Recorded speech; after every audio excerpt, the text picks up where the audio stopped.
Namaste. I wish to share with you a beautiful story about the emergence of Lakshmi, the goddess of beauty, auspiciousness, and abundance.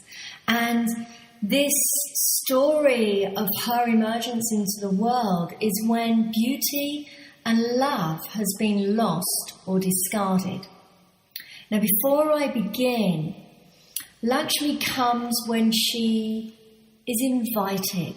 And so you need to begin to invite in Lakshmi, her beauty and her love. And in Tantra, your body is considered a temple. And we're going to be talking about Shakti, your primal sexual creative energy. Also about the gods and goddesses, which are the Deva and the Devis. They're the light aspects of ourself that are conscious, aware and embodied, representative in compassion and love. And also about the demon, the darker sides of our nature, ruled by ego, anger or frustration. And they're the contracted forms. And so take a comfortable seat or even lie down in Shavasana.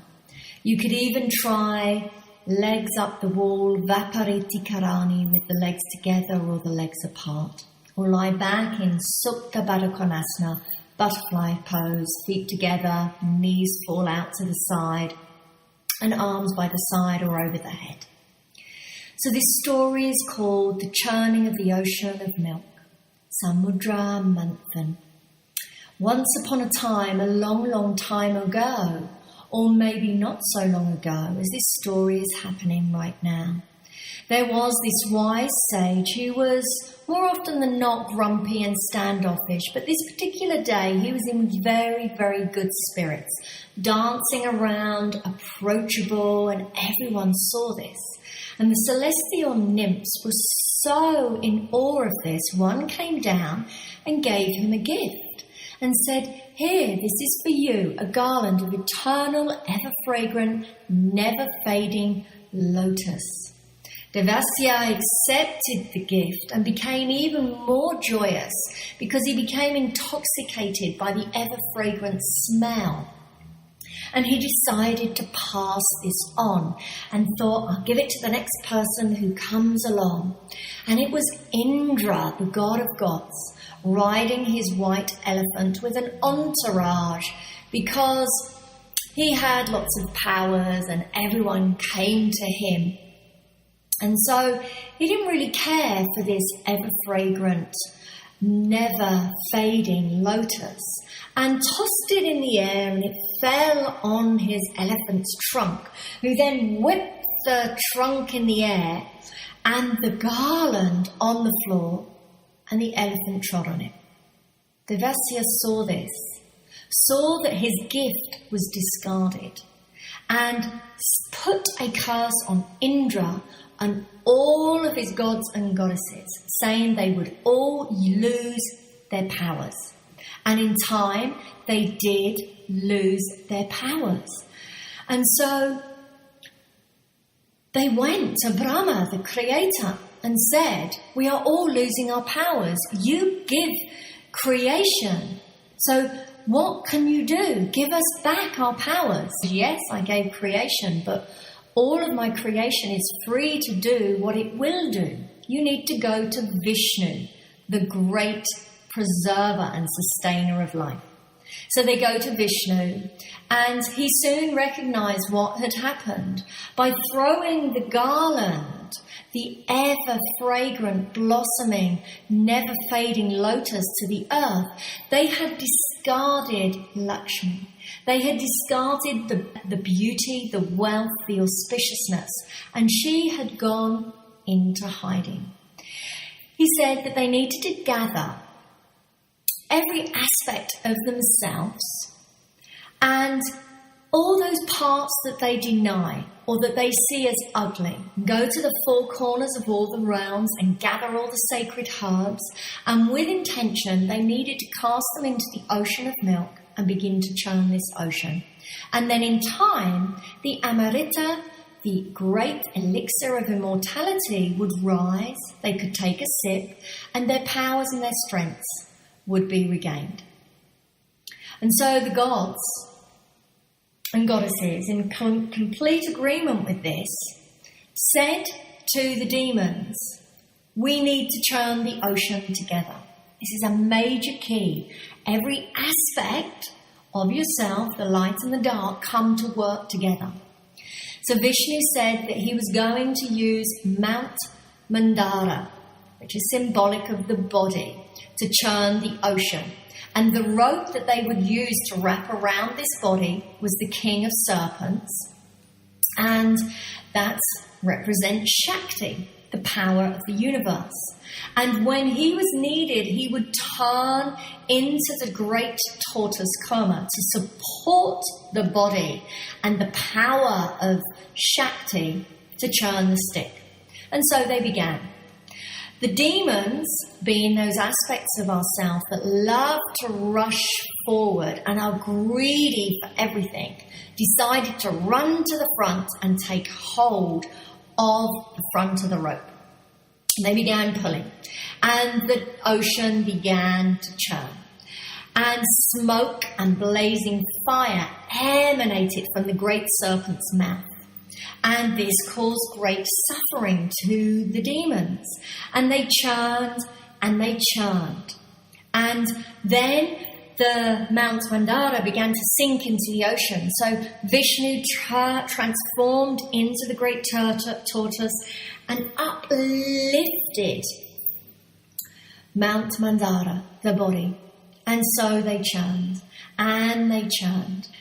This churning is a great symbolism for you, that the spiritual practice that you are on rested in your body and using your Shakti, your primal sexual creative energy. You begin to churn, and many jewels and many poisons may arise, but you need to maintain this, sustain this practice. And this is Vishnu supporting the body. Vishnu represents the commitment. You need staying power in order to transform. And just be conscious that the demons, those darker aspects of yourself, rush forward. And so they continue churning. And in the churning, the ocean began to churn all of this intoxicating poison called hala. The demons started to cough and splutter, as did the gods and goddesses. And they go to Vishnu and said, you never said that there was going to be these poisons that are rising. Vishnu said, the churning of the ocean is like the churning of your heart. Everything must arise. You need to stay with it. And if you're going to encounter yourself in a real, radical, raw way, then every aspect of yourself needs to come forth. Even the poisons, the parts of yourself you deny, ignore, or discard. And so, continue to churn. And then as this hala is rising and rising, they literally did not know what to do. So Vishnu said, call Shiva, he's the transformer, he's the only one with the power and the presence to deal with this.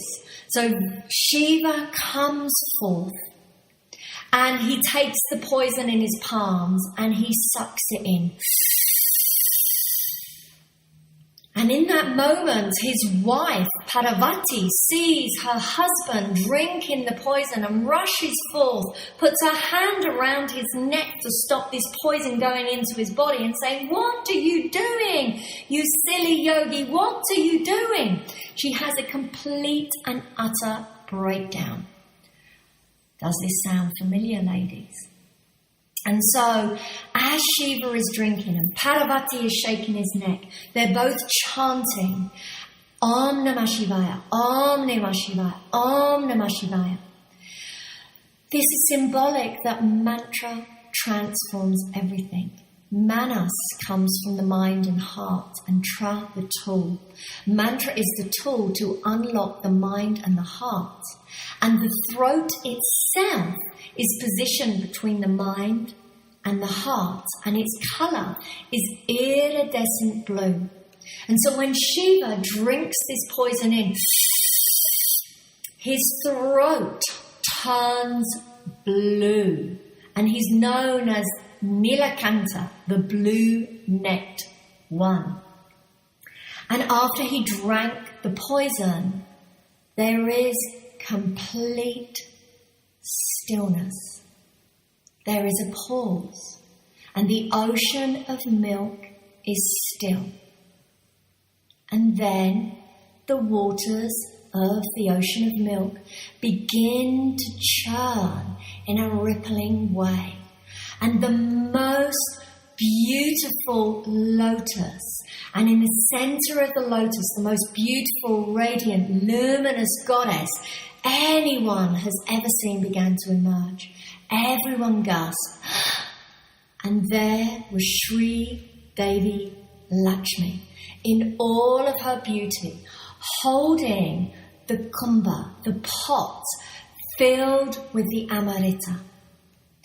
This is symbolic that Lakshmi represents the deepest soul, the beauty of the self that is churned out of the depths of the poison.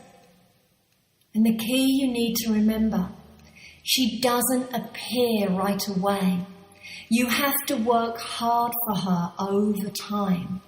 And she is the one who marries Vishnu, because Vishnu is about commitment. And Lakshmi is inviting you that when love and beauty is discarded or lost, recommit to your practice. Churn your body. Embrace your Shakti. And even when the poisons arise, breathe them in. Pause. And eventually, she, the goddess of beauty, love and abundance, will emerge from the depths of your being. And she is a mirror to you to love yourself in every aspect. And that's the end. Or maybe it's just the beginning.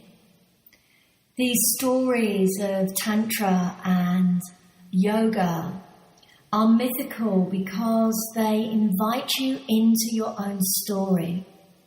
And so where have you discarded your self-love or your beauty? Whatever fragrant, eternal gift is in your life. And how do you take care of it? Through the practices I share, I invite you to breathe it all in when it becomes turbulent. Call forth your masculine nature, the steady, strong aspect to stay present. Like Shiva, the transformer, or Vishnu, the commitment and the sustainer of life. Call that masculine aspect forward. Pause. Drink all the practices in and allow Shakti, your primal sexual creative energy, to begin to blossom from the depths of your being, so that the goddess, the deepest aspect of your soul, the beauty of your eternal self, shines. Thank you. Namaste.